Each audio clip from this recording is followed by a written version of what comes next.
All right, good morning, everybody. Today is Monday, September 8th, 2014, if you can even believe it. And this is Before the First Cup with Jules on UCY.TV.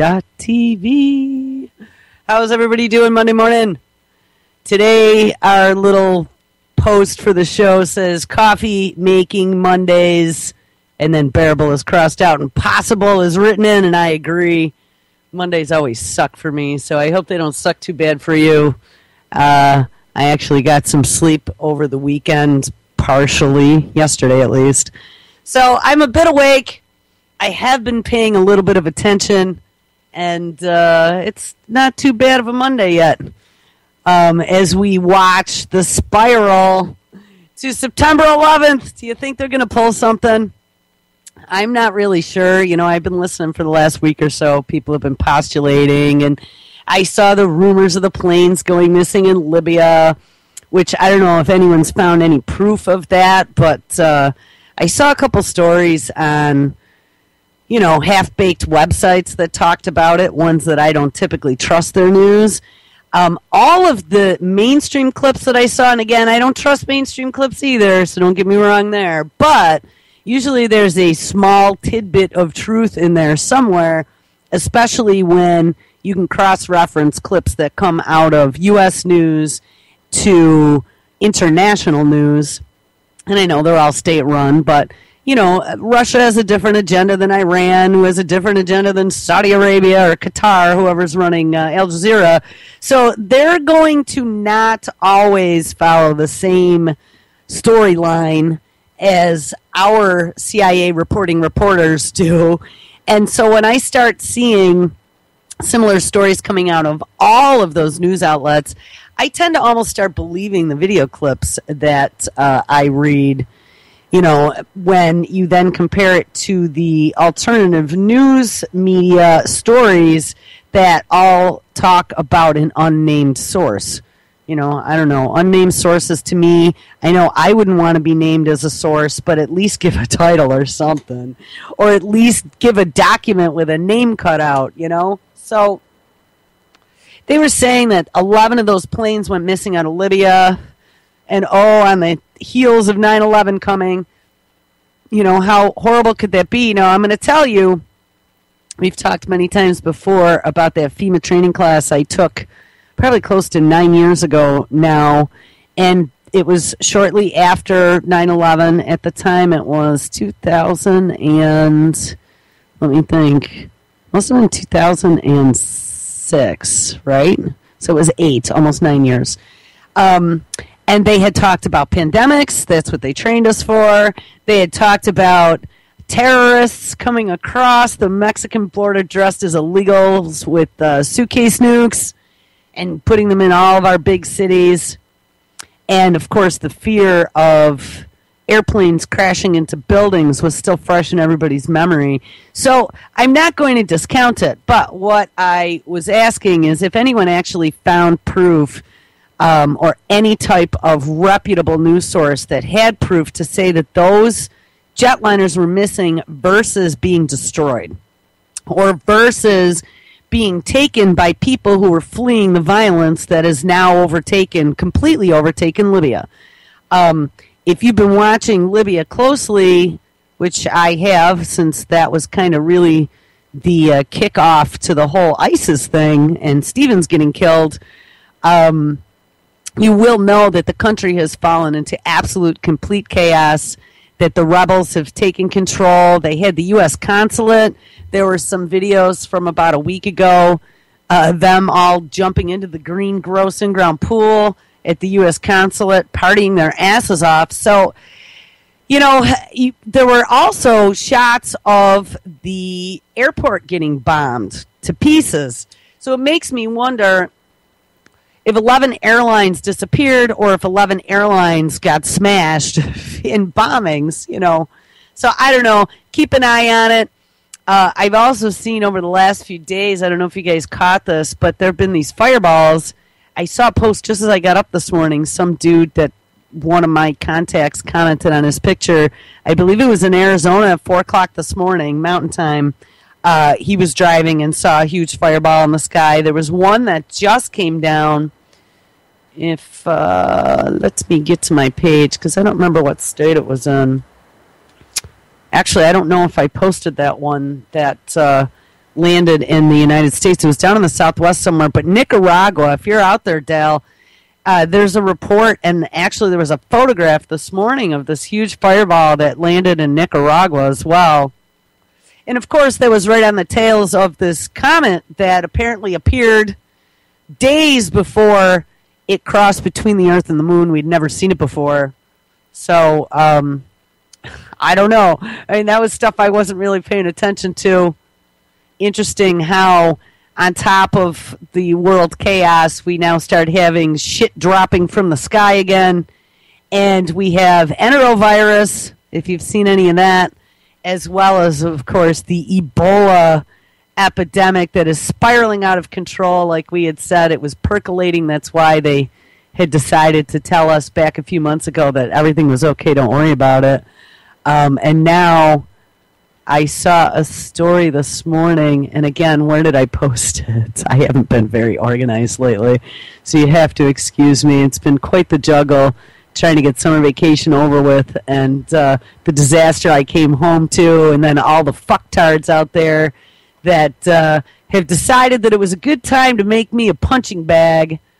I don't stand for that shit, by the way.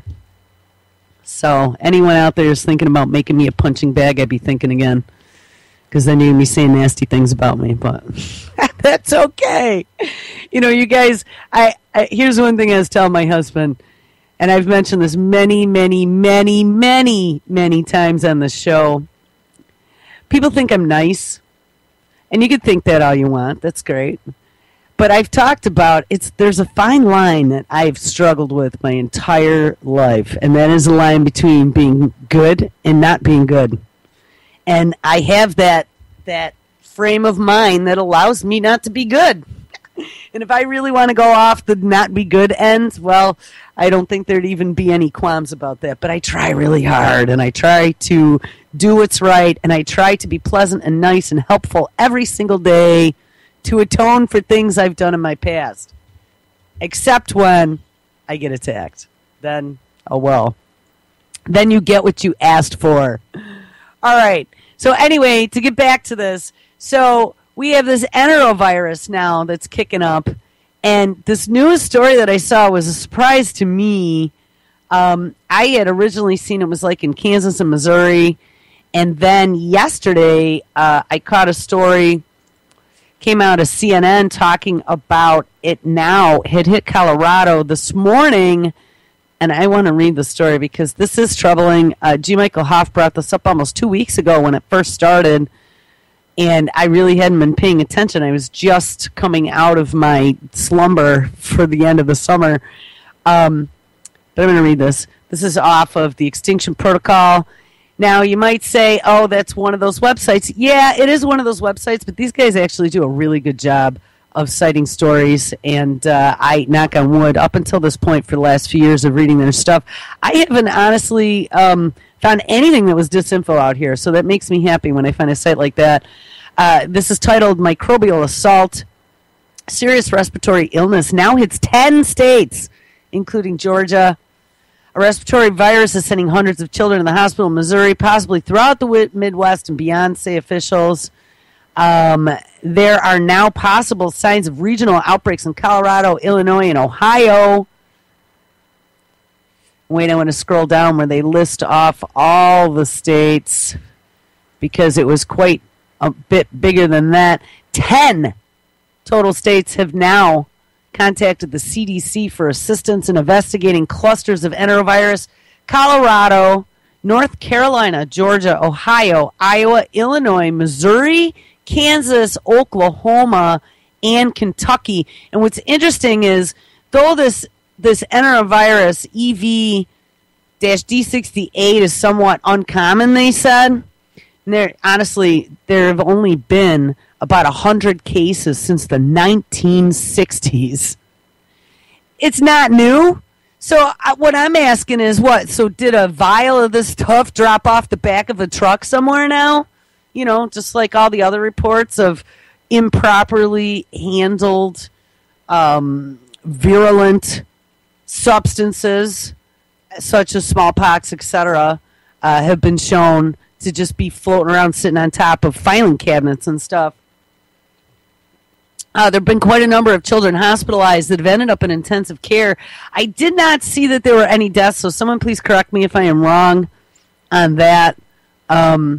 This story did not speak about any deaths either, which is a good thing. But it's taking down children with respiratory distress such as asthma and children under 5 years old is what the CNN clip said. I never really saw any details on that in any of the written stories. If you hold on one second, I'm going to make sure my player is not on. Oh, look, and it is. And let me bring myself in because there's a clip added here. Do do do do do do do. We're gonna play some music. Oh, wow, Jules singing. Do do do do do do do. All right, there we go. Let me answer.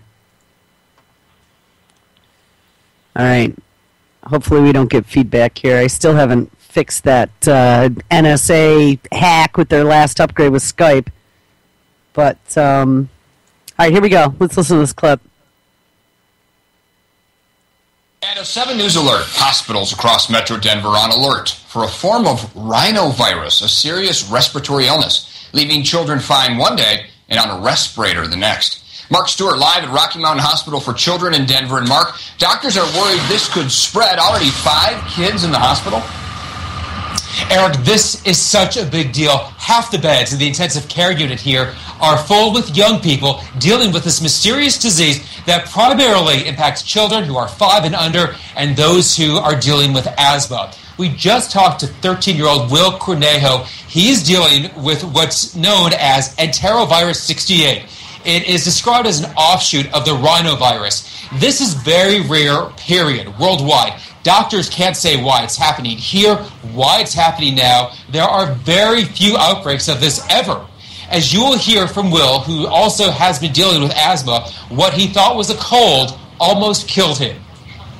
My head started hurting after my lungs started sort of closing up, so it felt different. He was in really bad shape. He came really close to death. He was unconscious at our house and white as a ghost, blue lips. He just passed out.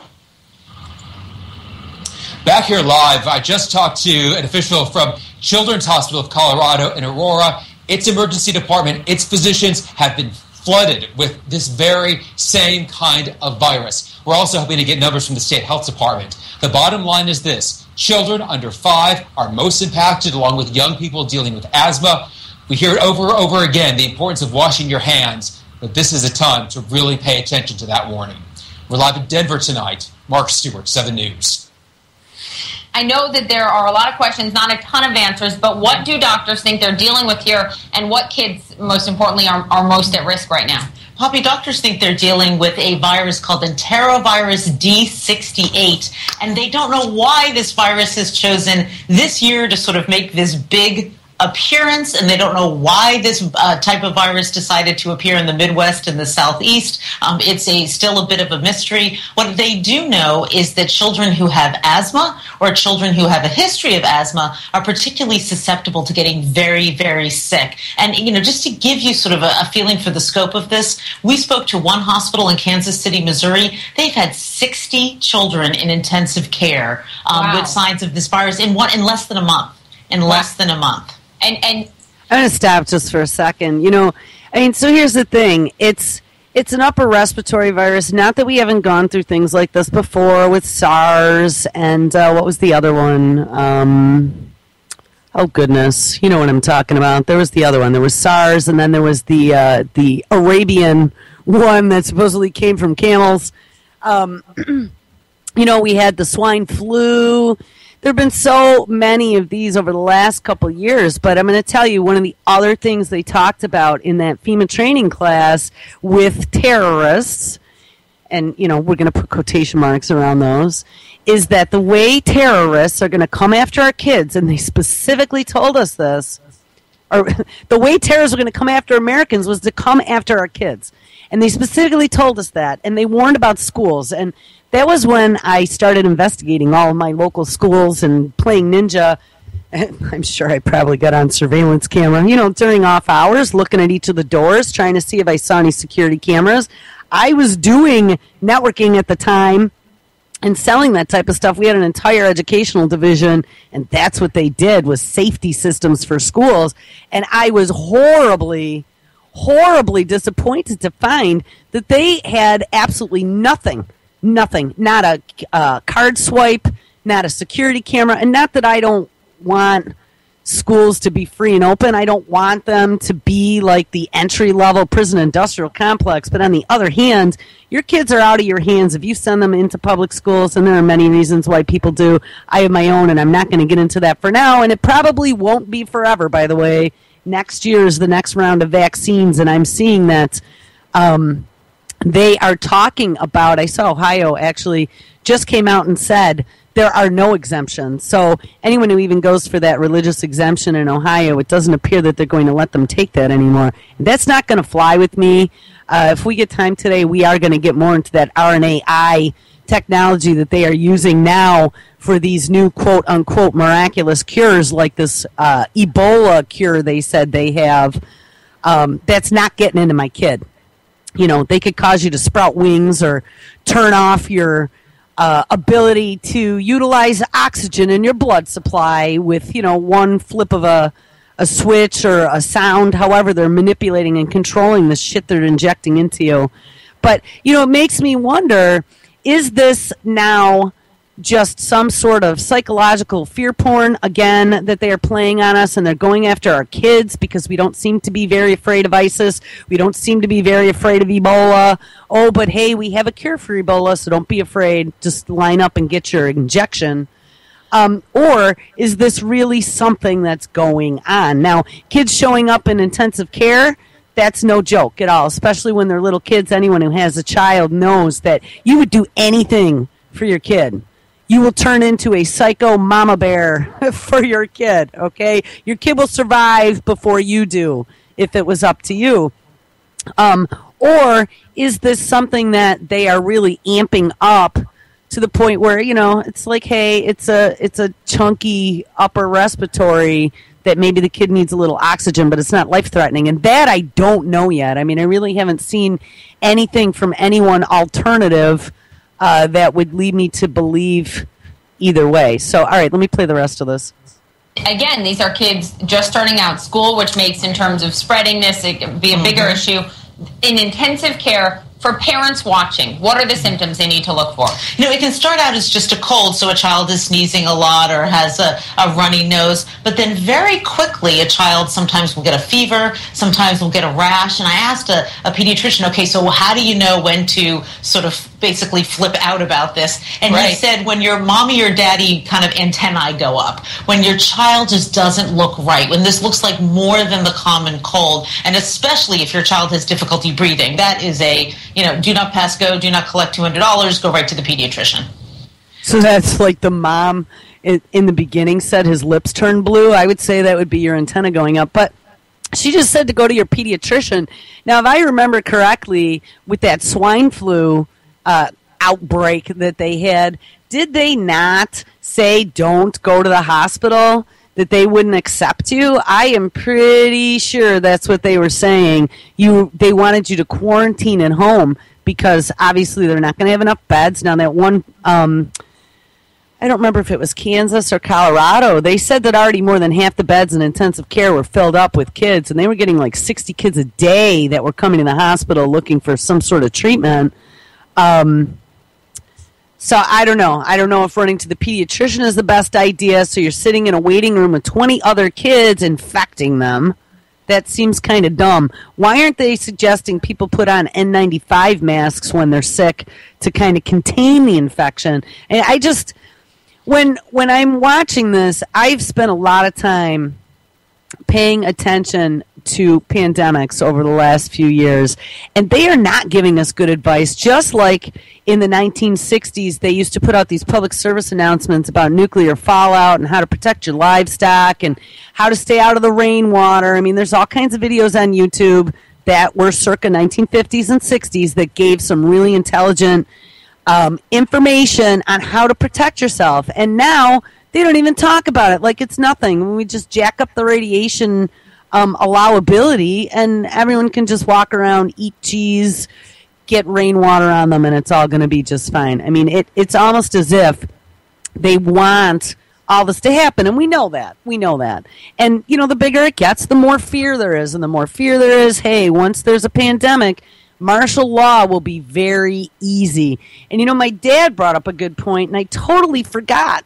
With the immigrants coming across the border, how come that story just dropped out of the news? And weren't there things that they were talking about with these tuberculosis and some other diseases that they were discovering that, they're just launching these people out into different communities in the country? And there's no reporting? I don't understand that. Where the hell is all of our tax money going to? Where the hell is all the control? I mean, you can take a snapshot of my face from a satellite in space, but you can't track some little illegal immigrant kid that you sent to a shelter in Kansas and tell me whether or not, he's got a disease? I don't know. It's just, it makes me very angry. All right, we're going to play the rest.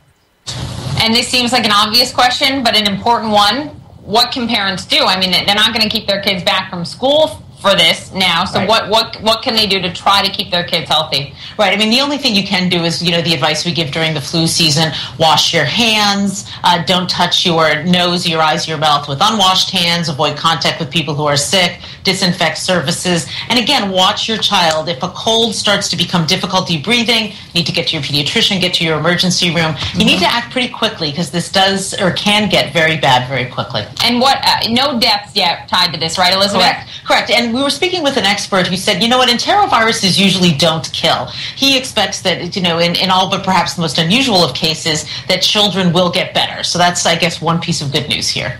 Okay, and they are able to treat it. But again, intensive care for a number of children. This is very serious. Thanks, Elizabeth. Appreciate you coming in. All right. So for tonight, Colorado kids ending up. Oh, wait, there's one more. Hospital. As a father of two little ones, I can tell you, this is nothing a parent wants to deal with. A mysterious illness suddenly making kids sick, landing some in the critical care unit. Mark Stewart is live, and Mark, this has even doctors out there shocked. Hey there, Eric. Doctors are shocked because what's happening is so rare. Young people healthy one day and then life support the next. Now, does anyone remember what was the virus from a few years ago? That's exactly what it was doing. It was attacking the young and healthy people. So, the stronger your immune system, the bigger the pushback you were getting from this infection. So if you were old and frail, you might get it, but it would peter out in a day or two. And it was the young people that were getting extremely ill. I thought it was the SARS that was doing that. All right, I'm going to stop interrupting now. A couple days ago, I couldn't breathe at all. The oxygen mask is a necessity. My head started hurting after my lungs started sort of closing up. 13-year-old Will Cornejo almost didn't make it. White as a ghost, blue lips. He just passed out, had his eyes rolled back in his head, and had to call 911. Now at Rocky Mountain Hospital for Children, Will's likely dealing with what's known as enterovirus 68. It makes breathing challenging and requires round-the-clock treatment to overcome. Our pediatric floor is full of patients with pretty severe respiratory distress. Will was at risk because he already deals with asthma. Yet doctors say all kids under 5 are also prone to the virus that first appears as the common cold. To go from a cold to, being probably minutes away from death, that's kind of scary. Now, here's something else that I just realized. A few years back, and this was probably close to 3-4 years back, there were 3 articles in 3 different scientific publications. I mean, we're not talking like science journals, but I'm talking like National Geographic, Discover Magazine, and maybe Scientific American, that had all been talking about, remember the zombie virus? Remember them talking about that? It was kind of all in the news, zombie this, zombie that. And it was postulated out there as to if there were a zombie virus, how could they make a zombie virus? And probably the best one of the three that I saw was discussing how they could take the rabies virus and splice it, mix it with the common cold. Because the common cold is so easily passed between humans, and that would allow it to A, be airborne, and B, be easily communicated between humans. To be communicable, how's that? And once it is easily spread between humans, it then can become a pandemic. And so notice how they're like, oh yeah, it starts out as a common cold, and then it just gets all serious. You know, I'm telling you, there are still no morals anywhere. There's no moral body, not that it would make any difference, that talks about what is acceptable and what is not acceptable to be splicing together in a lab. And Hecty sent me some great videos from a few of these biotech companies that literally have taken genetic engineering and they now have it down to such a simple science that it is like coding for a computer. You have reusable components. They're all on a computer screen. You can drag and drop and mix and match and create stuff. And it doesn't take a rocket scientist to genetically engineer anymore. And if you know what you're doing, you might even be really dangerous. So, you know, I don't know. I've been collecting a bunch of news on my Before the First Cup page about some crazy shit they've been doing over the last couple of weeks or so. So we'll look at that. But that just struck me when he said that it started out just like the common cold, and then bam, it was very serious, and they ended up in ICU. Bite the tubes. This 8th grader is on the mend. I mean, I feel better than I did before. His family sharing their story, hoping parents will pay attention until there's an all clear. It was pretty scary. Respiratory viruses are common in Colorado, but it's the timing, earlier than usual, and the volume that's getting this attention. Reporting live tonight, Mark Stewart, 7 News. You know, you got to wonder, too, in Colorado, I mean, that is where they have a lot of the secret military operations, you know, the underground, God, I don't even remember what it's called anymore. Something mountain, you know, for the alternative, if Washington, D.C. ever gets blown up, where are we going to run the country out of? They do a lot of crazy research in that region. And didn't they just had the hantavirus back about a month ago, and then it turned into that other virus that they decided it wasn't maybe hantavirus, it was something else. And it was spreading between rabbits and people, and then some woman died from it in New Mexico. You know, again, people will say when you bring stuff up like this that, oh, yeah, this has always been happening. We just weren't paying attention before. We didn't have the Internet. Well, guys, I hate to tell you, we've had the Internet, at least in the end-user mainstream, since at least... And I've been on it like for a job since the mid-'90s. I think when it really got hot for consumer was the year that I will never forget. I remember pointing it out to my family that all the sale papers at Christmas time had crossed over, and the consumer electronics section of the sale papers now included computer gear. You know, it wasn't just like Sony Walkmans and cell phones. It now included computers and PDAs and things of that nature. That was when it finally hit the mainstream. That was when it became dumb and user-friendly for every mom and pop American to have a PC. Well, hey, even if that was 1988 or 99, I mean, 99, 2009 plus 4, that's 15 years now. So in 15 years... we have seen this market increase, but only the last few years there's been all this news about it. So it wasn't happening before? Or was it happening before and they just weren't reporting on it? Now, there was an interesting clip that I actually dropped a few of you guys, I think late last week, that I found in regards to bats. And the reason why bats are interesting to me is because back when Ebola came out, and I still can't remember the Arabian comparison to SARS, but again, it was an upper respiratory, and they had said that one in the Middle East had come from camels, and that Ebola, they believe, comes from fruit bats. Now, that's the first time I ever heard about Ebola coming from fruit bats, but hey, all right, maybe. Just like hantavirus, percolates in mice, and Lyme's disease can percolate in ticks and mosquitoes and live in other animals as well. It's possible. But I ran across, there's a channel on YouTube called Minute Earth, and they have some pretty interesting video graphics that give information. And again, I really don't know a lot about them, so is this disinfo or not? I showed this to my daughter yesterday, and granted, she's only 8, but she is pretty darn keen on anything to do with animals. Animals and space, she is a little scientist over, okay? Those are the two things that's interested her since she was 2.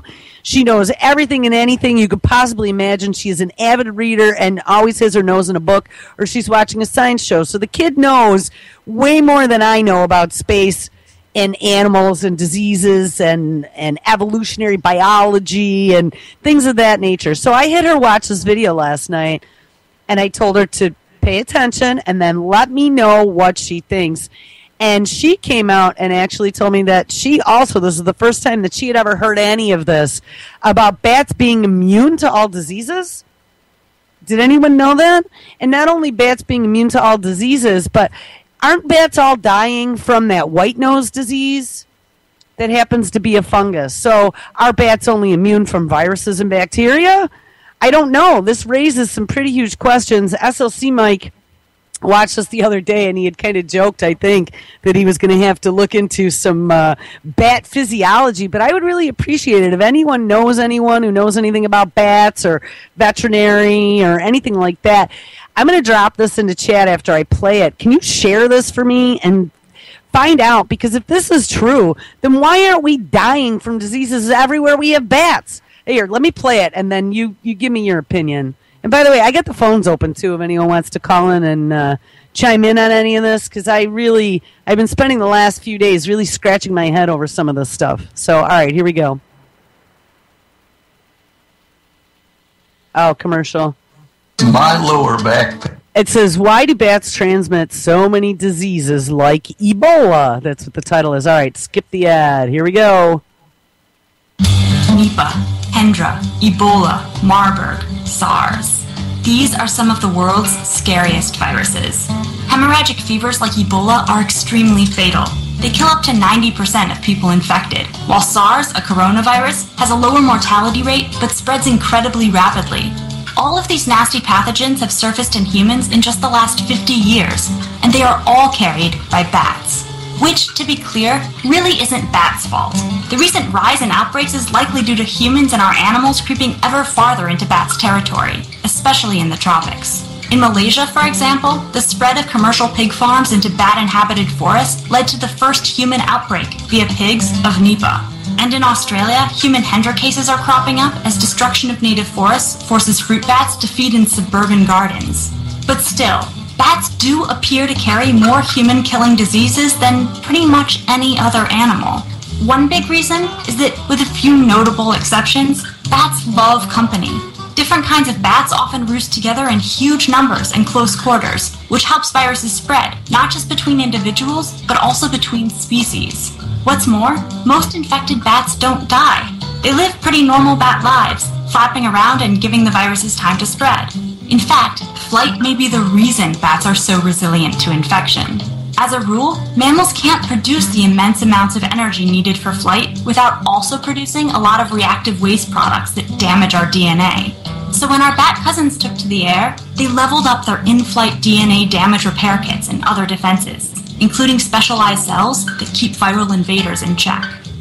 Now I'm going to stop for a second. With all this genetic engineering going on, if bats have this ability that we don't, and she said, with the energy required to take to flight, it would damage all of our DNA, so that's why we're not flying. But apparently, bats got around that, and their DNA got all bolstered to be able to fight all kinds of infections. Well, why aren't we using bats and those substances in the bat's immune system to discover ways to make us immune to all these same diseases? And by the way, at the very beginning, she mentioned that disease I couldn't remember that was like hantavirus that had just shown up recently in Colorado and killed that woman in New Mexico, and that was the Marburg virus.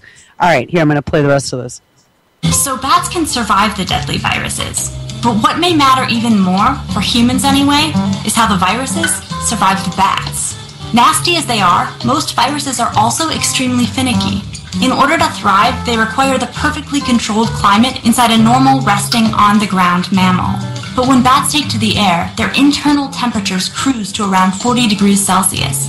Those frequent in-flight saunas are far too toasty for your average virus, but a few hardy viruses have evolved to tolerate the heat, which incidentally means they can definitely weather a meager human fever. Essentially, flight may have helped bats gain virtual immunity to viruses and train viruses to be virtually immune to us. Stupid flying. So what should we land lovers do? We need bats for insect control and pollination and a whole bunch of other things. Maybe we could even learn some immune tricks from them, like how to be really good at not getting cancer. Plus, bats aren't the biggest carriers of human disease. Humans are. Just do the math. Perhaps we'd be better off leaving bats alone and trying to control the spread of diseases carried by a different kind of flying mammal. Yeah, so there we go. But I mean, I have never heard that bats were pretty much immune to diseases. And even when a few months ago, when they had announced that they think the Ebola virus comes from fruit bats, nowhere in any of those stories did they mention that, well, yeah, they may be spreading this Ebola virus, so they think, but the bats are immune to it. I mean, it's like they're making this shit up as they go along, and I think they are. So somebody please help me find an answer to this. Is this bullshit or is this for real? Are bats really almost immune to everything? And if they are almost immune to everything, then why are they getting this white nose disease? Why are they dying? I mean, honestly, at the beginning of the summer, I actually saw 8 or 9 bats for the first time in 2 years down in the hills. And that made me very happy because we used to have, 30 or 40 of them whipping around. Actually, when I was a kid, even at my parents' house in suburbia, I remember multiple times the bats whipping around right at dusk. And you don't see that at all anymore. There has been a massive, massive decimation of the bats. Well, is that intentional? Now is the question that I ask. Is just like all the mysterious deaths of the virologists over the last 10 years, right? There's that list of 140 or so that have all had, suicide with their hands duct taped behind their backs. I don't know. So, food for thought. Let's see what else. I gotta kill this. I don't know what is going on. Like I mentioned the other day, they had us all do this upgrade to Skype, and you were forced to do it this time. If you didn't upgrade your Skype, you would log in and it would log you out automatically, so you had no choice. But once I did that, this problem of the open mic somewhere on my PC giving me feedback that I had at the very beginning of starting UCY, and then I discovered that open microphone way deep down in the innards of Windows that never turned off. It seems to be happening again. So Skype thinks they're being shifty. Ha ha ha! Microsoft Cyber Patrol. But they didn't think that I'd be running a radio network and be able to hear their feedback. All right, let me take a look, because I know there was some other stuff that I wanted to bring up to you. Oh, yes, there's my bat story. I did post that one.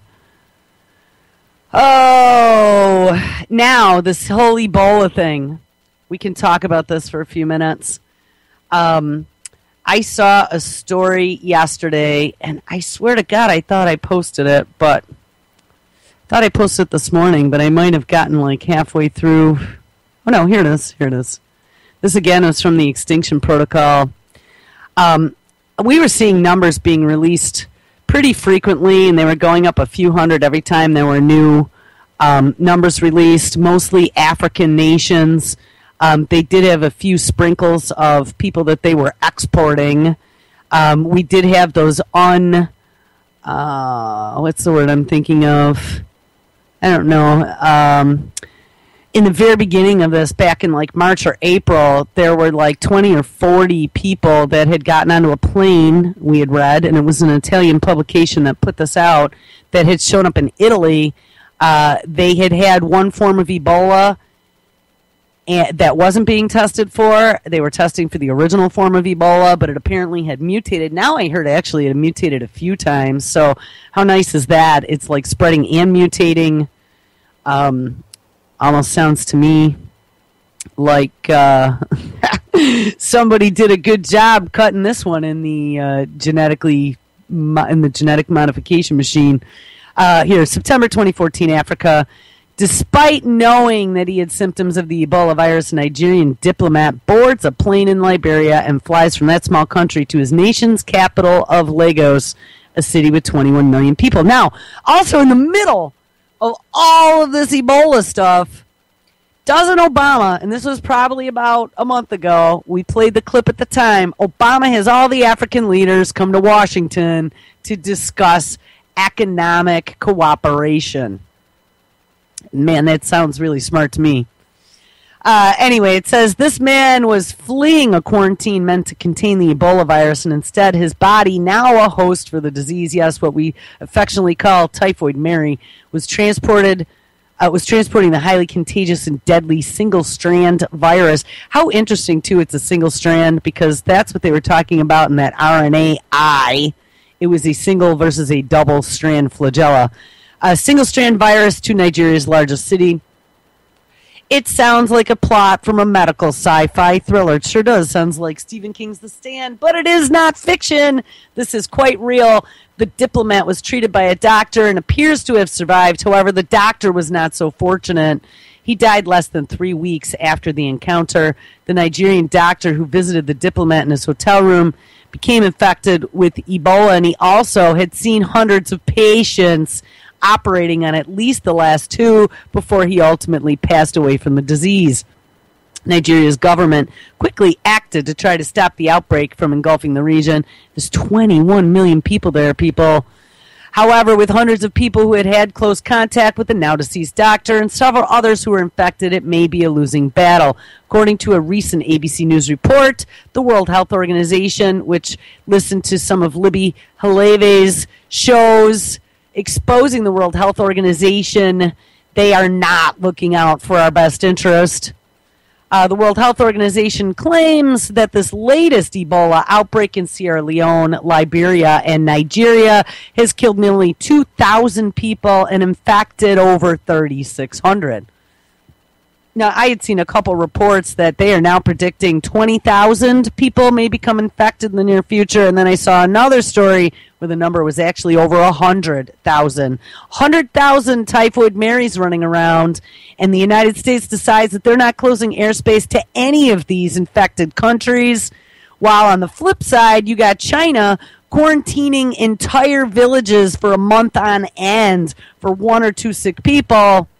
Seems to me like we are just inviting disaster on purpose. With the possibility of Ebola outbreak widening in the region and eventually spanning the globe, this writer reached out to a board-certified internal medicine specialist, Dr. Jorge Rodriguez, for more information. During an interview on Saturday's Pure Opelka radio program, Rodriguez, the show's frequent medical contributor, shared some of his concerns about the latest news in the Ebola story. You know, we should actually see if Dr. Carly would be interested in coming on and doing an interview. And we actually interviewed her in regards to synthetic biology multiple times on Madison's show, and she had a lot of insight into that with the former work she had done. This doctor says, quote, "What is scary is it's now in Nigeria, a country whose capital has over 10 million people, and this was all caused by a person that landed there from Liberia."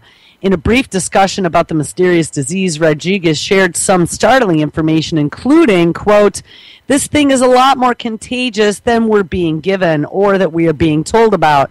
What scares me the most," and I think I mentioned this before, doctors and nurses are the ones who are getting this, dying from it, and transmitting it. So I think that there's a lot more about Ebola and how it is transmitted that we don't know. I'm going to add my own little aside, or there's a lot more about the new versions that are just popping out of the blue that we don't know. If you remember, right before all this outbreak stuff started to get into the news, there have been a couple stories about the bird flu virus and about the flu pandemic from 1918, where scientists had taken them into the lab and found a way to make them way more virulent and more death-causing than ever before. And with the bird flu virus, they had fought to publish their results with their methods for creating these more deadly pathogens, and they won. And they published it not once, but in 2 different medical journals with 2 different ways to make them more dangerous. So, you know, I mean, if you look at the writing on the wall and how this is all kind of transpired, again, if you're like us and we've been paying attention over the last 4 years, you've seen this all progress. It's absolutely insane. So I personally, am going to say that this is 100%, all of this is orchestrated. It is. You got psychopaths running the show everywhere. And how great would it be, especially looking at the eugenics agenda? Oh, there's not enough water.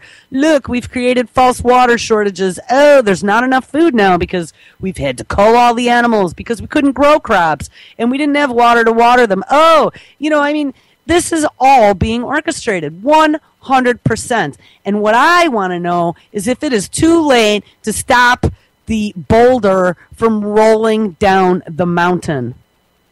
Okay, I read The Stand in 1979, and guys, I got to tell you, this has actually been my worst nightmare since I was a kid. And I really am just absolutely flabbergasted that these, and I'm not going to, I have a word for them, starts with an F and ends with an R, that these people are actually literally doing this. And problem, reaction, solution, now we've come out with these crazy vaccines that aren't even vaccines. They're manipulating the core biology of biological organisms to turn switches on and off within your DNA to be able to quote-unquote cure you from it. You know, this is an absolute... People keep asking. I keep hearing on shows, so what? All this stuff is happening. What are they hiding from us? You know what they're hiding from us? They're hiding from us the hijacking of all biological systems on this planet. That's what this is all about. That's why this is so important. That's why this needs to be stopped. And we are not lining up for those vaccines. Don't do it. Even if they tell you they have the cure for cancer. That is the carrot for dumb people. All right, I'm going to finish reading this story. So I think, this is the doctor again, I think there's a lot more about Ebola and how it's transmitted that we don't know. And when Apakla asked Dr. George about the number of patients who have contracted Ebola, his response could easily be cause for alarm. Quote, the head of the CDC said, and I did see this the other day, it is much worse than what has been reported, unquote. He clarified his statement by adding, the countries there have very poor medical facilities and reporting facilities. I would not be surprised if it is, now hold on to your seats, double or triple what we're being told, said Dr. George. Now, isn't that just like Fukushima? In the beginning, TEPCO's like, oh, don't worry about it. It's just a little bit of radiation that's getting out. Oh, don't worry about it. We're just putting a little bit into the ocean and it's all diluted. Oh, don't worry about it. And here we are, 3.5 going on 4 years later, and now it's coming out, it's bazillions of, whatever the number, quadrillions, cotillions, anything over 1 is too big for me. Becquerels of radiation spewing every minute of every day. And the Pacific Ocean is just about dead. So just because you can't see it, just because you don't know it, doesn't mean it's not happening. So all of you people out there that are rolling your eyeballs, going, oh, Jewel, here you go again. Pay attention. I am not wrong. I am telling you, I know I am right. I've been watching this stuff long enough in my lifetime to know that this is all really happening. When you look into the sky and you're standing in the city, you can't see the Milky Way, but that doesn't mean that it's not there. All right. So, the fact that the cases are double or triple what they are reporting should be highly, highly disturbing to you. And the fact that they are not, and let me go hit Pigmine really quick, because I do want to find that clip where they said that, no, we're not gonna, if I can type and talk at the same time, that's more difficult in the morning at a half a cup of coffee than it is in the afternoon with 2 under my belt, that they're not going to be restricting any flights from any of those regions. Oh, wait, here's a good one. This actually popped up as the what to watch next. Wait, I got to connect myself. Because here's the other issue that's going on. So now you got all these people that they're putting in quarantine. They're quarantining towns and things in Africa. But check this out. And this is how the stand started, actually. The man in the red shirt has Ebola and has just escaped quarantine in Monrovia. He's searching for food and armed with a stick, trying to avoid the medical staff who are pursuing him. He's just escaped Monrovia's Elwa Hospital, which is overcrowded and struggling to provide Ebola patients with food and water. Locals are both sympathetic and frustrated.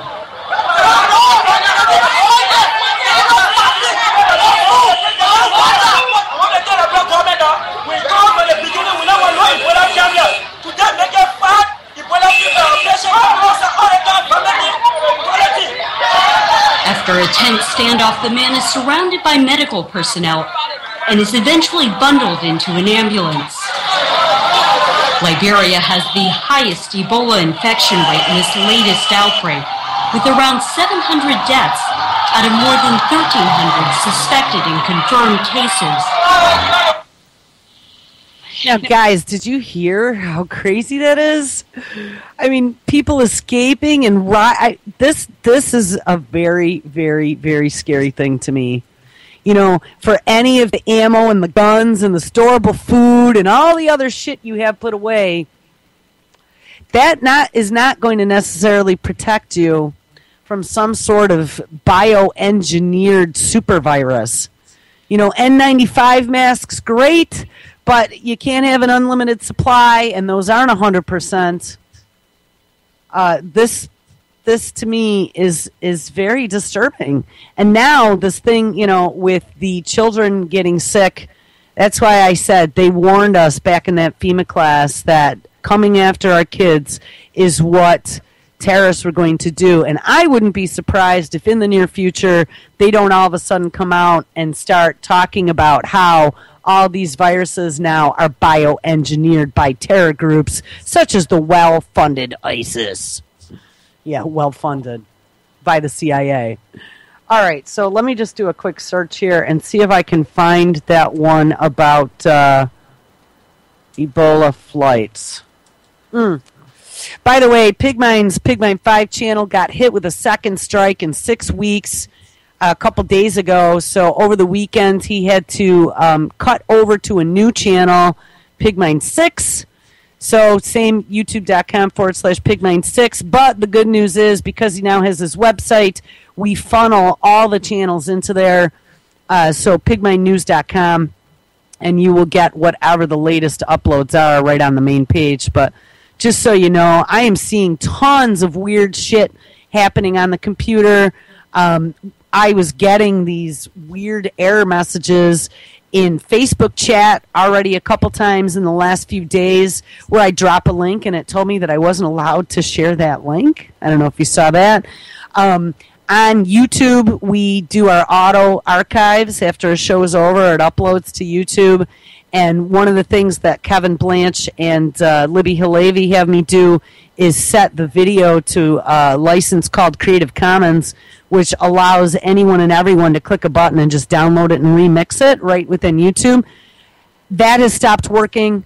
I can turn that on for everybody, but nobody can download the videos. Let me think of what else. Oh, my cell phone, all YouTube videos from UCY.TV, from Pig My News, and from any other miscellaneous channel that I have tried to go to. No videos play anymore, and it says this video cannot play on your device. I also, over the last day or two, now all of a sudden my keyboard has randomly stopped working when I'm sending messages. It doesn't type anymore. We've had major slowdowns over the last few days.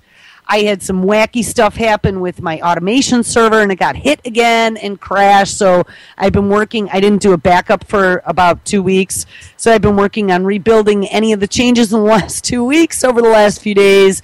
And Josh on Friday was saying he's having that internet syrup issue. Lady Pitbull and Zori aren't on today because their internet's been out all weekend and still is out. And with all of this, and Jax, I thought, had said in chat, he had been having some issues as well. You know, it just, when I look at all this and we see 9/11 coming up here very quickly, it makes you wonder if this isn't orchestrated. And again, I hate being paranoid. I hate people telling me that I'm paranoid, but I don't think I'm paranoid. All those years, I really thought I was paranoid. And every day that goes by, it makes me believe that, no, I've been right all along.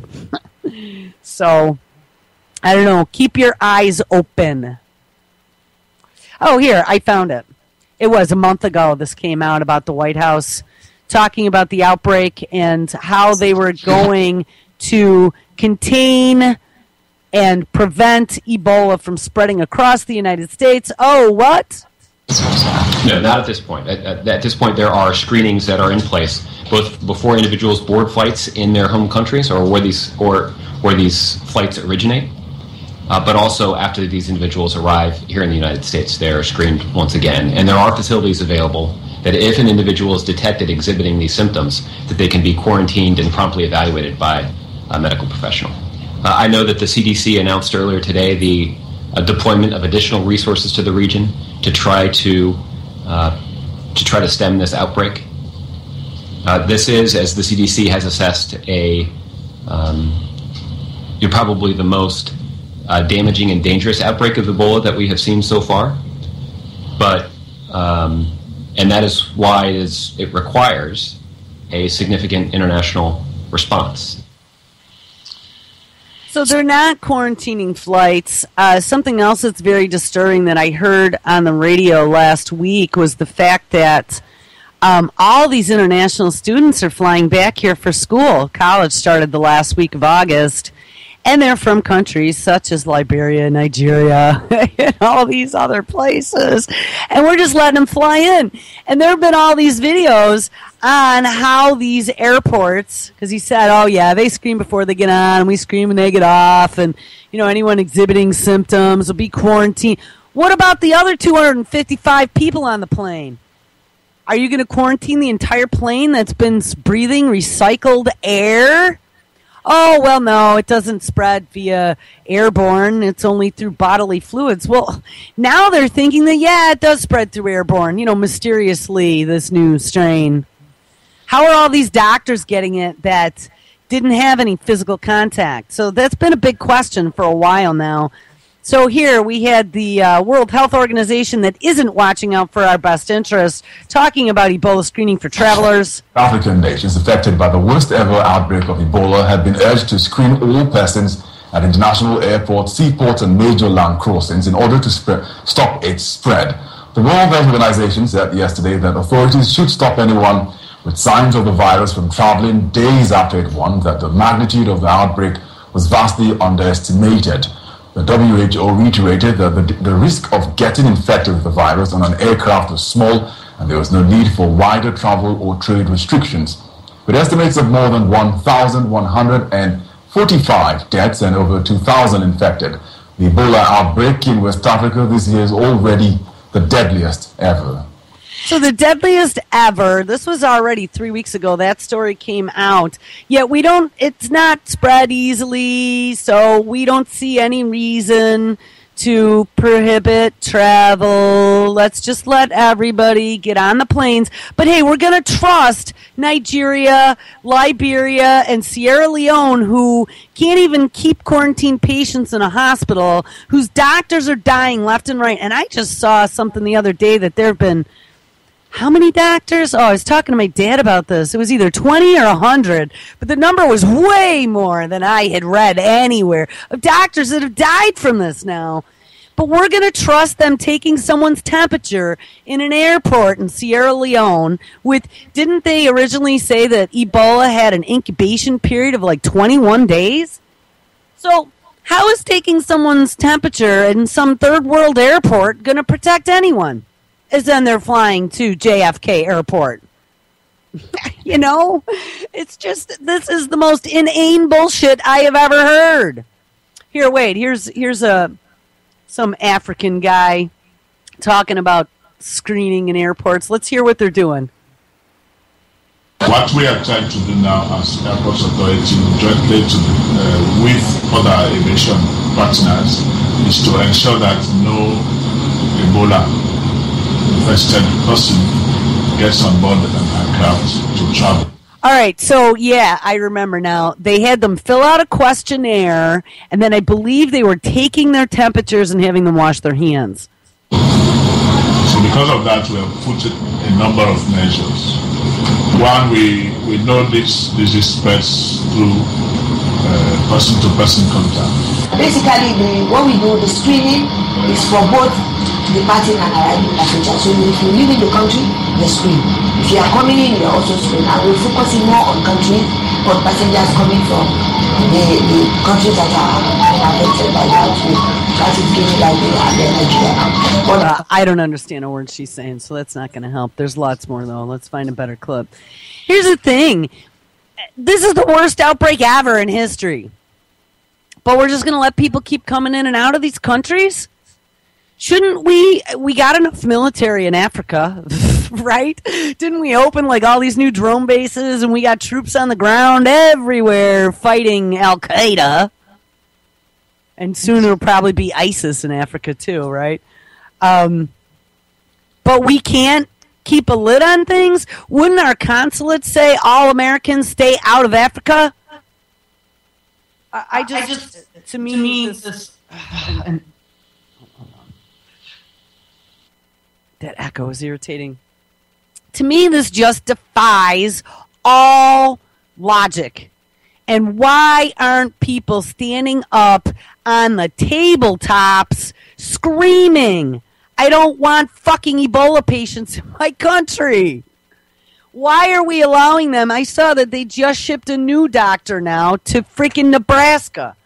And we had the other two doctors that, were apparently cured by the secret serum, which, yes, was the RNAi technology drowning GMO tobacco in their serum made from mouse RNA that we then sucked out the mouse part, inserted the human part, and then injected into these people.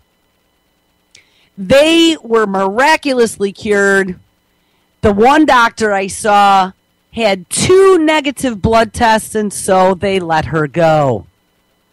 Now, in any outbreak movie or book I've ever read, you stayed locked up for months on end in airtight CDC quarantine, even if you showed that you were cured, so they could figure out how you got cured. They weren't going to let you out. I mean, what if it shows in your blood that you're cured? But since this is, such a new and strange virus that's spreading different ways we've never seen before, wouldn't you kind of assume that maybe there's something else going on? What if you were a typhoid Mary for a month after it didn't show up in your blood anymore? Oh, well, the CDC just let them out. I can't even get over how freaking brain dead people are. All right, here, the dangers of testing Ebola. Oh, Sanjay Gupta now chimes in.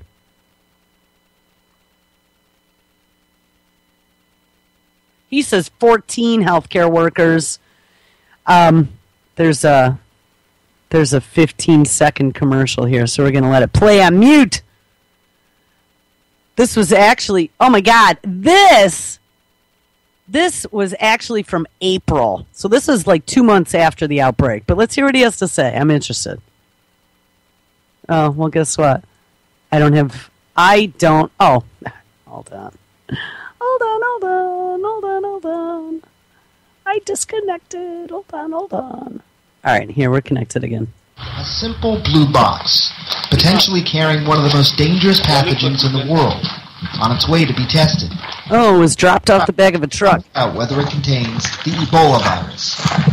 The fate of 3 patients depends on what's inside. Simply getting the blood samples is a life-threatening job. One of these workers told us he has a 9-month-old baby at home. They'll do everything they can to protect themselves. 3 pairs of gloves, booties, and layer after layer of gowns. They go in to see the patients. Every single inch of their body covered.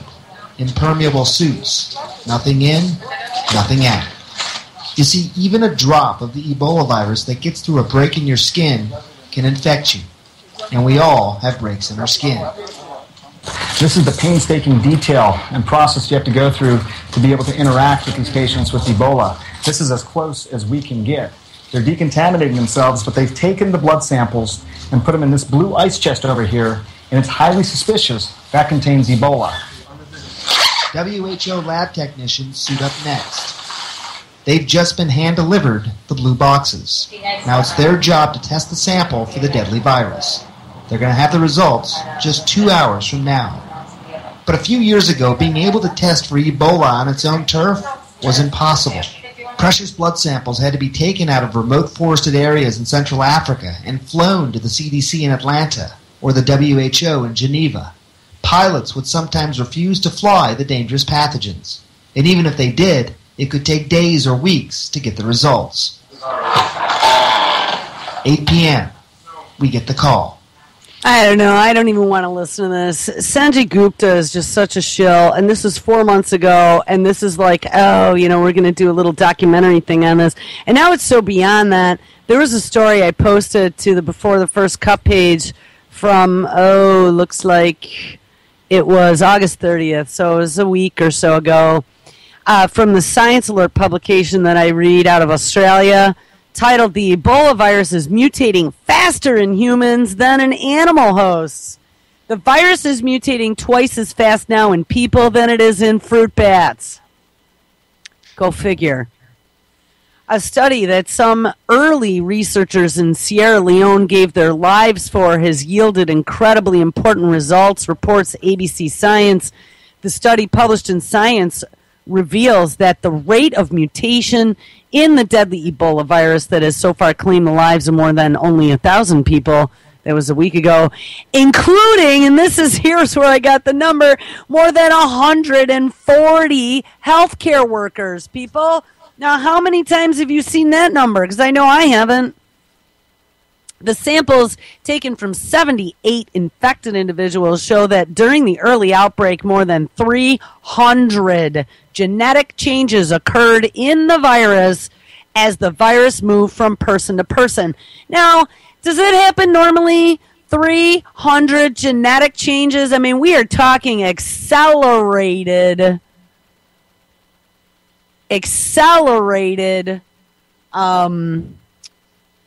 evolution? 300 changes from person to person. I don't think I've ever heard a number that high. Scientists say the virus is mutating about twice as fast in humans than it was in all of its animal hosts, such as fruit bats. The team, using a technique called deep sequencing, here, I got to kill this Skype again. So they must have been doing some sort of genetic sequencing. The team using a technique called deep sequencing, which allows them to track changes in genetic sequences between different patients and within different cells inside of a patient. The research revealed that the virus's protein code has changed, which could suggest that it is now better able to bind to human cells and evade the immune system. The genetic mutations may be significant if they reduce the effectiveness of diagnostic tests and treatments currently being developed. Of course they will be. It'll be undetectable because it's going to change so quickly that none of the tests will pick it up. But let's just keep the flights flying, and let's keep everybody moving around the globe and spreading it and touching things. And I just saw something about somebody actually transmitting it having sex. Did you see that? That it's carried in semen as well. This data was pre-published online, and Erica Ullman Sapphire of the Scripps Research Institute in the U.S. says her lab has already checked whether the mutations will affect the drug that they are developing to fight Ebola. And that is that RNAi vaccination. It appears that they do not require further tests to see if other drugs are still going to work. And I don't understand why that would be possible.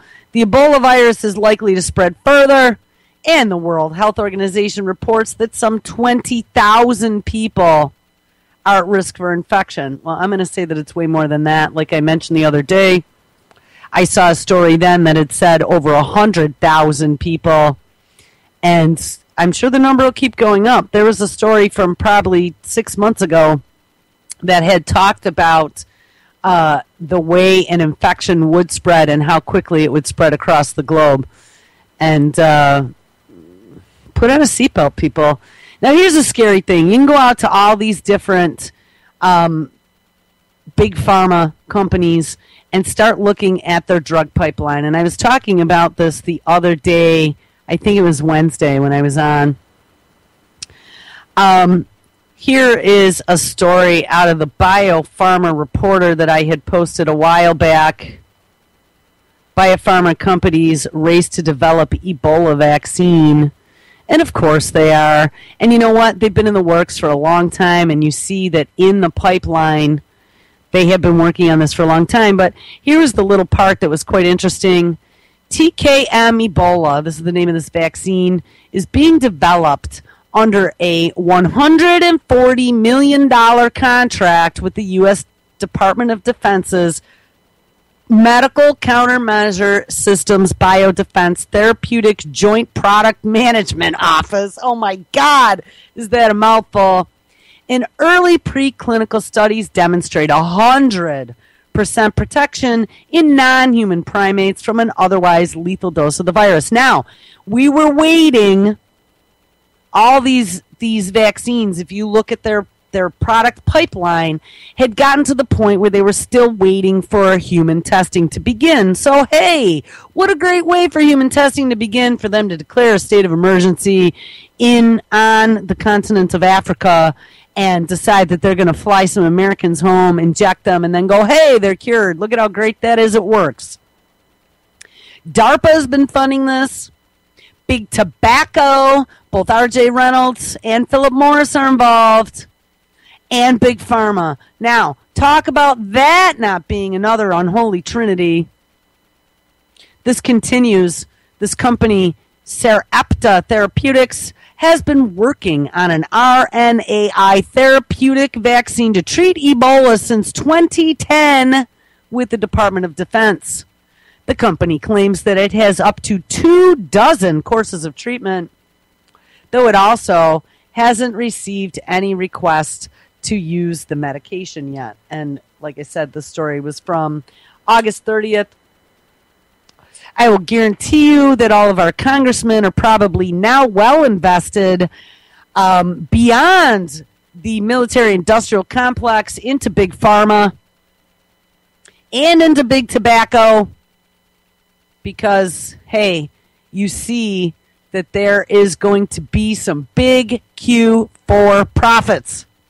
And, of course, that's all that matters in this world today, isn't it? Even my 8-year-old knows that. It's all about the money. You are just collateral. And when you die, it's collateral damage. All right. Do I even continue down this route? Because, I mean, I could go on about this for eons. What we're not paying attention to, of course, are all these robotics and this brain control crap. Some of the things that I discovered a while back is the same RNA interference manipulating RNA and injecting it into humans to be able to turn DNA sequences on and off and to manipulate your immune system is also the same technology that DARPA was using for one of their 6 different mind control experiments. So, whatever that means to you, I mean, there is nobody that's talking about this. There's nobody that's writing about it. I discovered it in my own research of digging into a lot of different documents. But what it means to me is once they get these designer proteins and RNA into your body to turn off certain things, who's to say, and honestly, who trusts them? Because I know I don't. But who's to say that they're not going to be doing some other experiments on you? And hey, with the advent of Obamacare, where everyone ends up in a database and everything's bagged and tagged and tracked, they would easily be able to track, hey, you were the one that got that preventative Ebola vaccine. And hey, look, now you're having trouble digesting proteins. Or, oh, look, now you are having trouble with remembering recent events of bad things that the government did. You know, as, you know, your doctor is now been dubbed by Obama and his executive actions last year as the first line of defense to be asking you questions about your home. They're the ones that are supposed to be keeping us safe now. Your doctor knows best. And even scarier than Philip Morris and R.J. Reynolds and Big Pharma and DARPA all being in bed together, who else is experimenting with RNAi technology? And I talked about this a long time ago when I first stumbled across it accidentally. But this RNAi interference is also how Monsanto, if you go to Monsanto's website, you'll even see they talk about generation 2 of GMO foods and how great they're going to be. They are also using RNAi technology. There's a story here. I know people call Greenpeace a bunch of bullshit, but the story was out there regardless with the full paper titled The Risk of GM Crops for RNA Interference, more affectionately known as RNAi. The environmental and food safety of all genetically modified crops are highly questionable. GM crops with RNAi constructs pose particular concerns. 2 genetically modified wheat lines, DIR092 and DIR093, are genetically modified to use the phenomena, I like the way they call it a phenomena, of RNAi to alter grain and grain starch composition. This type of genetic modification is complex, and the resulting genetically modified plants... Oops, I clicked on the... oh, damn it, where did it go? I clicked on the PDF. It actually took me off the PDF. Hold on. It took me off the little summary I was reading to the PDF. And the resulting GM plants are highly prone to unexpected and unpredictable effects. But detailed studies of the composition have not, of course, been performed. And that is the way it has been from day one with GMO foods. Now, people like Dr. Huber, who's been doing veterinary and agricultural medicine for 30 to 50 years, I believe it was close to 50 years, was finding all kinds of oddball things going on, most namely the exponential drop in fertility rates in animals that were consuming this food. And he was also the one that had talked about finding that substance in the soil around genetically modified crops that could not be classified as viral, bacterial, or fungal. In his own words, he came out and he said, it appears to be a new life form. Now, think back to a few months ago where they were talking about the new DNA that DARPA had created, where all biological organisms on planet Earth have 4 proteins, CATG, in their DNA, and that new, what you would have to call alien DNA, because it doesn't exist anywhere else, now also has an added X and Y chromosome. And it reproduces. So guys, I think that this has been going on for a long time, and they have been experimenting on animals in their feed and trying to see what it's going to do to people. You don't think that this huge increase over the last 15 or more years of autoimmune diseases has anything to do with the genetically modified foods that have been slipped into our food chain that they don't need to tell us about? Absolutely. I'll tell you what, and some of the things, I am one of the victims of all that. I am one of the victims that ended up very sick with my immune system absolutely crashed. And I had to spend years trying to recover from intolerances to foods that just appeared out of the blue, and then my immune system completely being disabled, and then ending up with horrible autoimmune diseases. And you know what? It all got fixed when I started dealing with these problems by getting rid of processed foods and trying natural remedies to things. Here, I want to read now the summary about this RNAi in GMO 2.0 crops. What is RNA interference? RNA interference is a type of gene silencing that occurs in the cells of plants and animals. Gene silencing means that less or no protein specified by that gene is produced. And RNAi stops or interferes with gene expression in your DNA, or in the plant's DNA in this case. But this is the same exact freaking technology, guys, that is in that Ebola vaccine. And oh, by the way, that FEMA class I took almost 9 years ago had talked about them already working on their universal flu vaccine. And guess what? I found a story on the same Before the First Cup page. I posted it about the universal flu vaccine using RNAi and mRNA technologies. So don't think that any of this is accidental. This branch of science, it says, is still the source of many surprises to researchers, including recent discoveries that certain type of RNAs can be taken up in the bodies of animals. Surprise! Yes, don't you get it, people? Research and development, R&D divisions, and line items in a corporation's budget are huge. And I've said this many, many times before. I think I figured out what they're doing. Obamacare was voted on by Congress to not be considered a health care plan.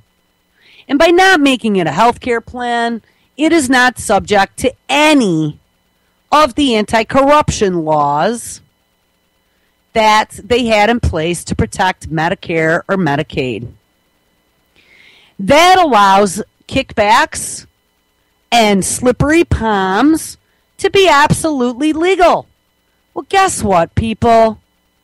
If all of your medical records are in a database, and all the big pharma, and now big tobacco, who's in bed with all of them and have partial ownership, and DARPA, who's also funding a lot of the medical research, and I don't know, Mitsubishi, who's also in the middle of developing some of these vaccines, as well as other large corporations that also have healthcare divisions, GE, who also own a lot of our media. If all these guys are in the middle of this, and now they don't need to put $10 million into the budget this year for R&D because, hey, guess what?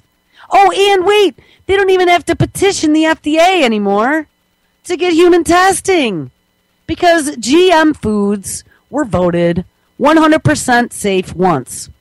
And any rendition or modification after that has been rubber stamped as also being safe. Because Tom, what was his last name? I can't remember his last name. Cupidol. For the Cupidol, anyone in chat? Tom Vilsack, that was his name. Who had been a former attorney in Monsanto as well as many other positions, had now taken a leadership role in the FDA. So all that's being rubber stamped now. And what? None of the labeling laws were passed, so they still don't have to tell you what's in your food. But by having all your medical care as part of a federal system now and access to all the databases, because like Obama said, he had to get rid of those pesky HIPAA laws. HIPAA, for people who didn't know, was protected health information. You had to give permission to different entities, including healthcare entities, and including your spouse, to be able to access that information. Well, those laws were pesky. Now your data is in a database to be able to be manipulated, sliced and diced, to see who's getting sick from what. And all the corporations that are running everything now get a big fat discount on top of not having to pay taxes. They get a big fat discount from having to fund R&D divisions.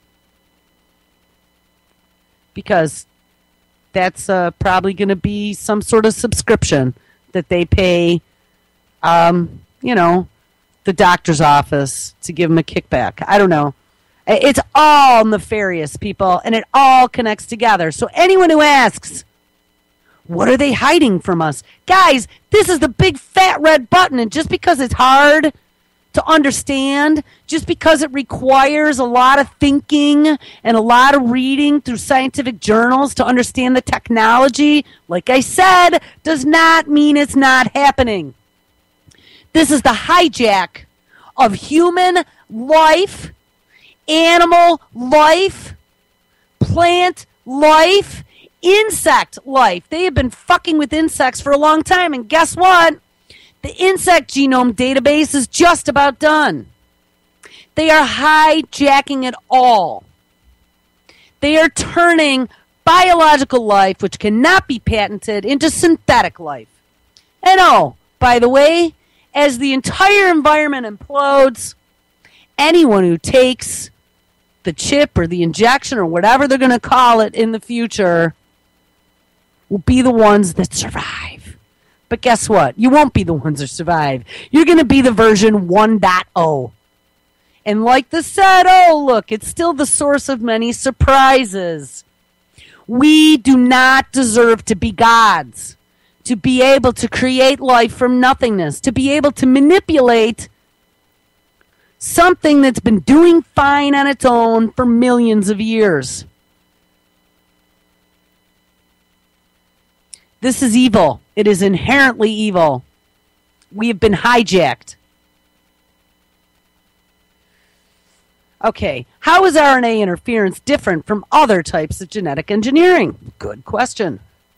In the RNA genetic engineering, the objective is not to produce a protein, as in genetically modified crops that are already commercialized, but rather to prevent proteins from being produced. Like I said, they can turn things off. And this is the same in genetically modified foods as well as in any of these new vaccines. Concerns regarding GM plants with RNA constructs. Well, number one, the effects from insertion of a complex array of genetic elements. Genetic engineering for RNA is complex because several parts of genes are implicated in the modification, increasing the chances of unintended effects. What, in humans? I was joking with my daughter, but I was like, hey, you never know. You could have like wings pop out of your back as a side effect of getting the Ebola vaccine. The genetically modified wheat, DIR092, contains 5 partial wheat genes, several regulatory sequences, and 2 antibiotic resistant marker genes. In the GM wheat DIR093, it similarly contains multiple genetic elements, including regulators and antibiotic-resistant marker genes. Now that's got to be frightening. They're putting genes that are antibiotic-resistant into wheat? What is that about? GM crops already on the market, such as RR soy and BT maize. Yeah, that BT corn is the stuff that causes bugs' stomachs to explode. Generally contain one or two genes with very few additional elements. Even in these comparatively simple GM crops, extra fragments of the inserts and rearrangements or deletions of the plant's own DNA are known. But the complexity of the GM constructs required for RNAi, and RNA, if you don't know what RNA is actually the protein that modifies your DNA. It's like the half DNA. It goes in and it changes things. It is allowed into the DNA to be able to change and manipulate. The complexity of the GM constructs required for RNAi increases the chances of unexpected and unintended effects. Disturbingly, the risk assessment for DIR092 and DIR093 wheat appear to rely on visual evidence to detect any unintended changes. Now, do you understand what that means? It's like after all the core eggs that dumped into the Gulf, they were, and guys, you can search this. My friends would not believe me until I found the document from the government stating that, yes, they were testing seafood for suitability for human consumption out of the Gulf using human volunteers to sniff the food. They weren't testing the food for any poisonous materials. They were sniffing the food for any off scent. And if they didn't smell anything awry, then they passed it along to be consumed. Well, this is saying that these new versions of wheat, which of course is in half the food that's out there, they are going to rely upon visual inspection for changes at a molecular level. Again, it's like opening the doors and saying that, yes, we have an unprecedented Ebola outbreak globally that is mutating at an unprecedented rate, 300 mutations from person to person, yet we're not going to block any traffic. People, they are suiciding the planet right now. That's what you're not seeing. That's what they're hiding from us. Every single time I hear a host going, well, ISIS, well, Ukraine, well, this Chinese thing, well, all this, what are they hiding from us? This is what they're hiding from us. And the American public has been so dumbed down by fluoride and calcification and television and sucked into this ultra world of happy. They're not paying attention because guess what? It's too hard. And you know what? I'm not taught to think for myself.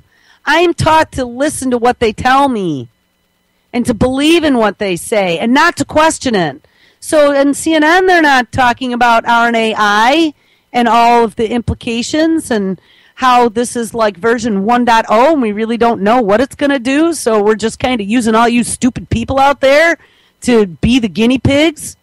And then you can line up and go to your government doctor who's going to be taking all kinds of samples from you and using it for who the hell knows what and then selling the database via an ASP service, by the way.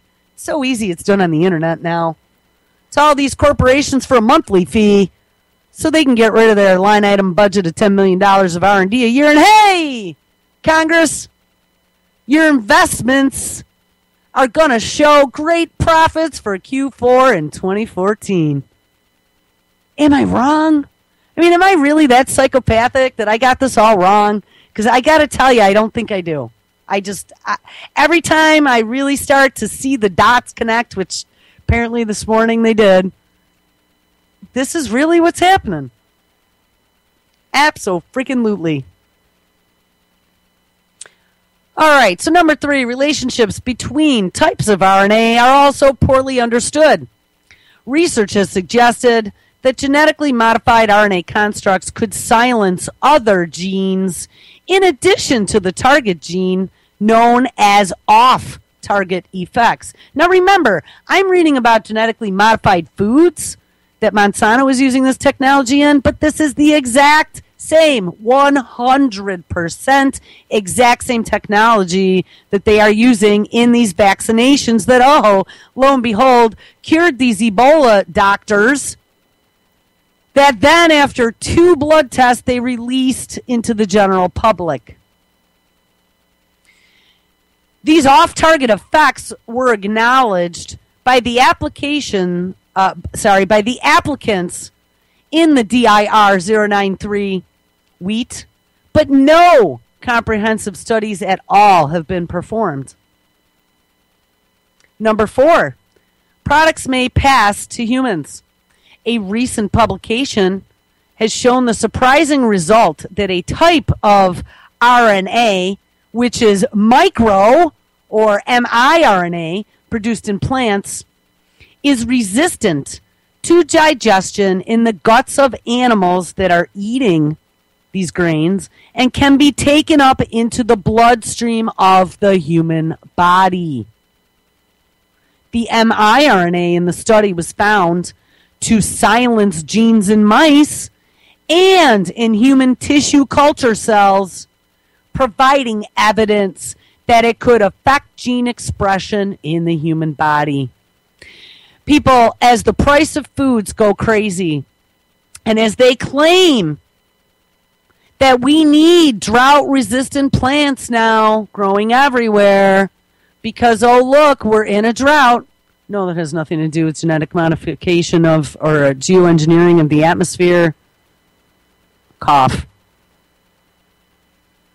And as the prices go sky high and we can't afford organic, and as these aluminums and barium constructs fall from the sky and land on our plants, so our heritage seeds are no longer producing properly, so we can't produce for ourselves, and we can't afford to buy old school foods, we're going to have to eat this shit. This should be a huge wake-up call right now to everyone. The labeling needs to go into place, and these unholy alliances between science, our healthcare, our government, and these corporations who don't give 2 fucks about you need to end immediately. Either that or I really hope a fucking comet hits the planet. We are allowing these people to act as gods. They are not. If there was any truth to any of the ancient texts, regardless of how poorly they were translated into English, I am telling you this is what the battle between good and evil was about. The destruction of the human race. For profit, people. This is what they were talking about. And it's all being hidden under the guise of fear. Be afraid of all these constructed terror groups that we funded and trained and armed and then let into our country. And all these genetically spliced viruses that we've made super virulent to wipe out 90% of everyone who comes into contact with it. Become afraid. But hey, we have a solution. We have all of our police forces now with military gear, so we'll be able to fight them in our locality. We have these new, wonderful, life-saving secret serums that we've developed that'll cure you. It is all a big freaking lie. All of it. I'm going to finish this article. The possibility that products associated with genetically modified RNA constructs may enter the human body and cause toxic effects, which is wholly absent from the risk assessment for genetically modified wheat with altered grain starch composition. Yet we do know that this is entirely possible because it has shown up in other research. And like I said, if you've never listened to the interview with Dr. Huber, and I believe the interview was between Dr. Mercola and Dr. Huber, look it up. It's on Google everywhere. You need to watch that entire interview. He will scare the pants off of you. And this guy is someone who has been looking at this stuff for many years, and he is finding some pretty crazy stuff. Why isn't he on CNN or in the headlines talking about what he found with genetic modification of crops and what it is doing to the livestock that then we are consuming their meat and drinking their milk? Yeah, let alone we're consuming their food. All right, this is the last segment here. Using RNAi constructs to genetically engineer wheat poses risks. Genetic engineering for RNAi poses environmental and food safety risks beyond those normally considered for GM crops. New scientific evidence indicates that the products associated with the GM RNAi constructs can be taken up into the human body and may affect gene expression in ways that have not yet been investigated. The mechanisms of RNAi, and in particular, the mode in which RNAi products can be toxic to consumers, are currently the subject of intense scientific investigation and speculation. And you know that intense scientific investigation and speculation is all funded with corporate dollars whose best interest it is to show that it is safe. Those were my words. Given the early stage of scientific investigation, no risk assessment can be comprehensive. The precautionary principle should be employed, and no such GM organism should be released into the environment or the food supply. Now, guys, I'm going to tell you, I'm involved with a bunch of groups that spend their time and effort on protesting GMO foods, that spend their time and effort writing stories about Monsanto, and even they're not writing about this stuff.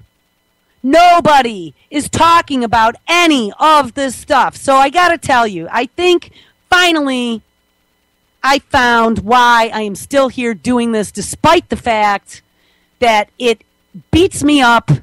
I get beaten up, and it just, some days I don't even know why I do this anymore.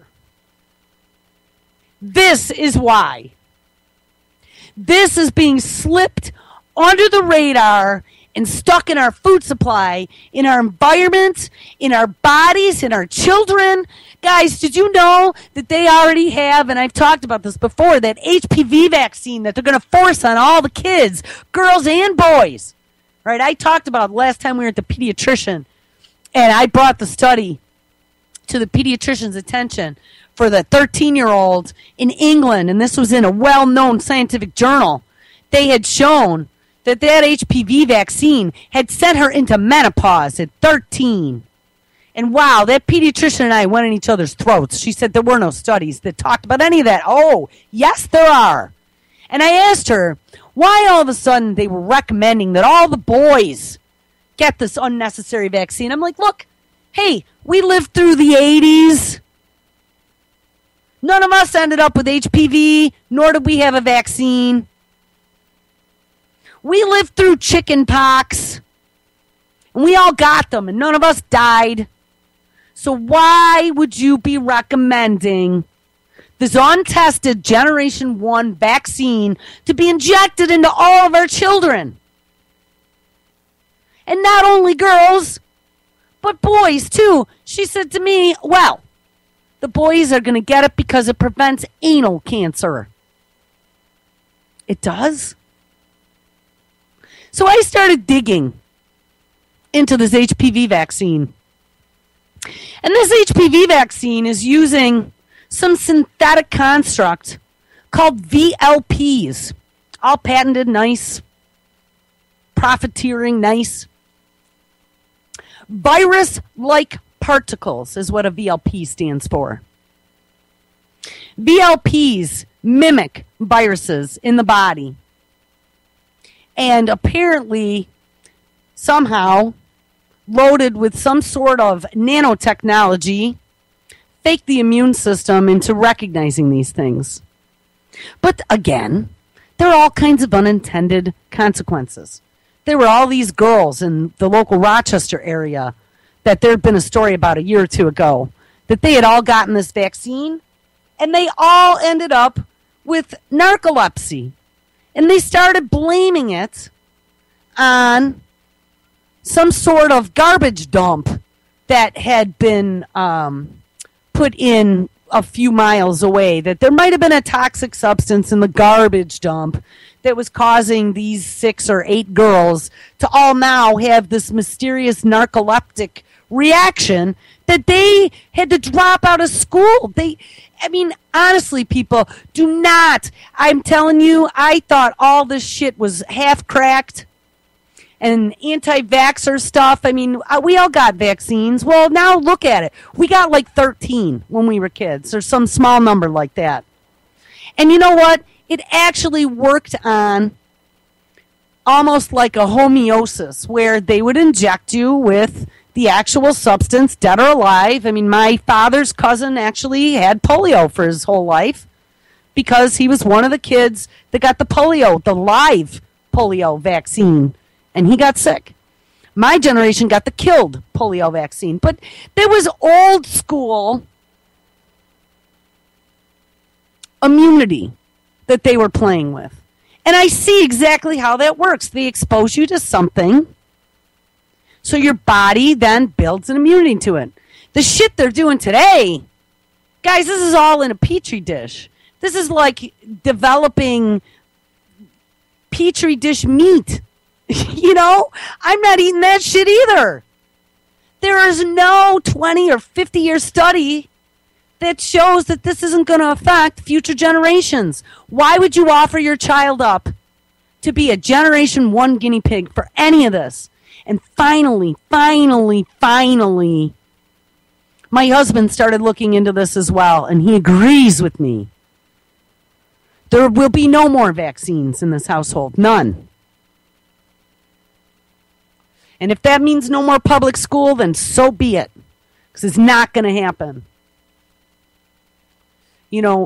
Putting a kid in public school and not arming them with the right beliefs is danger. But if you arm your kid and you teach them how to walk that fine line, use it for what it's worth. Use it as a learning tool. Know that there's a lot of bullshit they're teaching you. Always ask questions. My mother always taught me that. Don't believe it because someone tells you. Always ask questions to the point of annoying. Because your being annoying is actually a weapon. Do your own research.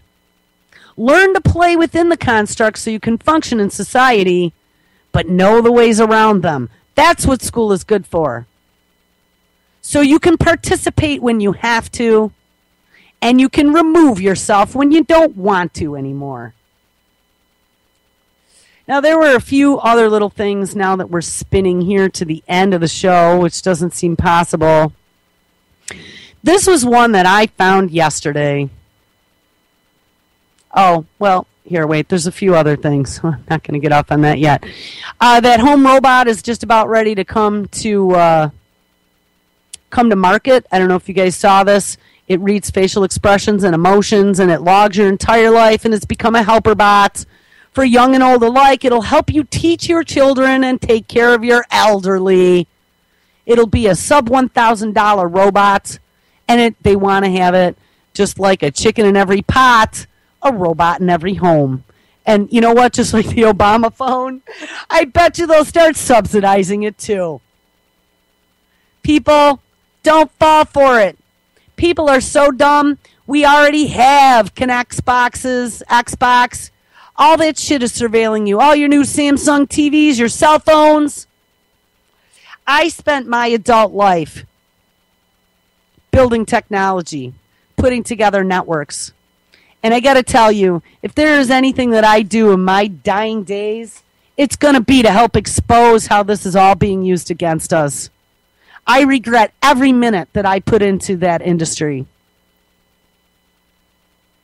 It's been hijacked. Maybe DARPA created the internet because that was the plan all along. Did you actually see, there was a story from the weekend about researchers have taken thoughts, literal thoughts, and have encoded them into zeros and ones from France.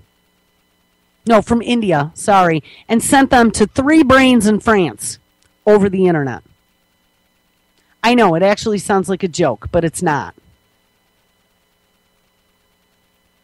Wait, I just posted another story about it this morning. There have been a couple over the last few days.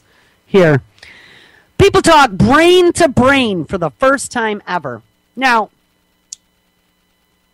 if you believe, or if you've studied physics and you know anything about quantum entanglement, they actually believe that that's been able to be done for a long time. But this, to me, almost seems like step 1 or 10, how far along we are in the spectrum, for Ray Kurzweil and his uploading yourself to the machine. We'll see if this video plays. It's only a minute long. I don't know. Everything's kind of spinning here, of course. So I will read a little bit of this until this plays. People talk brain to brain for the first time ever. Telepathy is a staple of science fiction. Just think of Mr. Spock or the Jedi Knights. But new research shows that mind melds no longer belong only to the world of make-believe.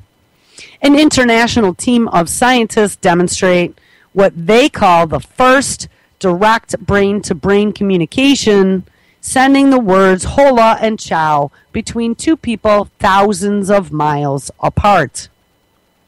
We were able to directly and non-invasively transmit a thought from one person to another without them having to speak or write. Study co-author Dr. Alvaro Pascual-Leon, a neurobiologist at Beth Israel Deaconess Medical Center in Boston and a Harvard Medical School professor, said in a written statement. How did they do it? Pascual-Leon and colleagues attached electrodes from one person's brain in India to the brains of 3 people in France, and then asked the person in India to send a message to the others.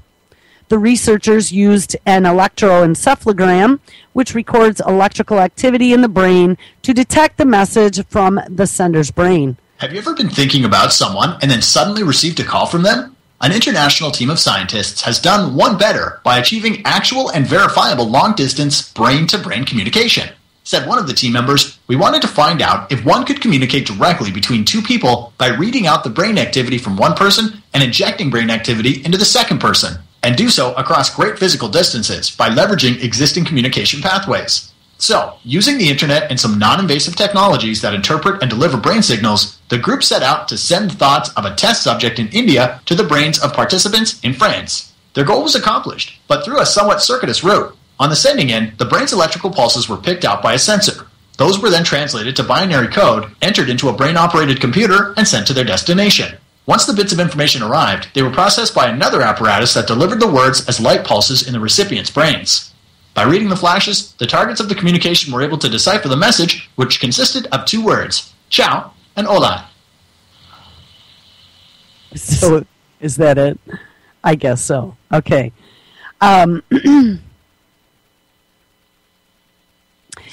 This is, here, let me, no, I want to keep this in.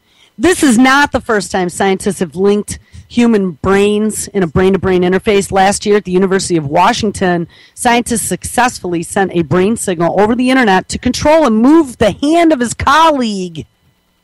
While current brain-to-brain interfaces are rudimentary, scientists envision a more sophisticated version of the technology that could facilitate communication for people who have problems speaking, such as stroke victims. We hope that in the longer term, this could radically change the way we communicate with each other. And yes, there was another story that I believe came out in Wired that also showed that they could use brain to computer interface to control your computer. And now they're saying, where are the morals in people being able to invade each other's minds? Interesting fucking question. And I'm sure that this is all tied in with this government, corporate, DARPA, and Google-funded brain project, people, and don't think that it is not.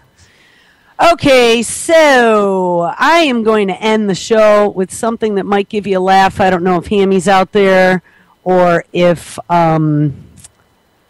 Wendy is able to hear the radio this morning, but yesterday I cut together a little bit of audio from the show we did on Wednesday just to show how absurd the world is. And I did it as a promo for Pigmine's new... I was watching some of those Pigmine videos, the graphic ones. I mean, there were shells coming into people's homes and bombs going off everywhere. I mean, jeez. Some of that footage was pretty hardcore to watch. I'm not sure if I'm going to watch this freaking beheading video. Seriously, if you have the opportunity, it's gross, but this is a horrible world we live in, and watch a couple of those beheading videos. Pigmine's website, all under graphic content. All the beheadings are under there. And it's all right there on tape, and it's pretty graphic. I mean, it's a massive spray of blood, wiggling like crazy, and then a cessation of wiggling. The eyeballs stay open, and like the gurgling and like easing sounds are just pretty rough. And I'll tell you what, that is content that would shock America. This stuff is, America's favorite beheadings, followed by an all-new episode of How I Met Your Mother. YouTube has given Pigmine 5 a second strike, so all new uploads will now be at youtube.com/Pigmine6. Please visit Pigmine6 to subscribe to the new channel and show your support. Uploads from all Pigmine channels can be found at www.pigminenews.com. For more news, visit pigminenews.com.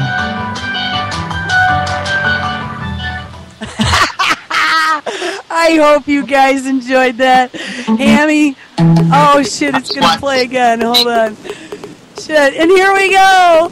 All right, thank you everyone today for listening. Thanks Hammy and Wendy for the content. Go to pigminenews.com, check it out, guys. I will probably be back tomorrow. All right, stay tuned. Hal Anthony is up next. Hal gave us permission. We're rerunning some of his greatest shows. All right, guys. Have a happy Monday. Take care.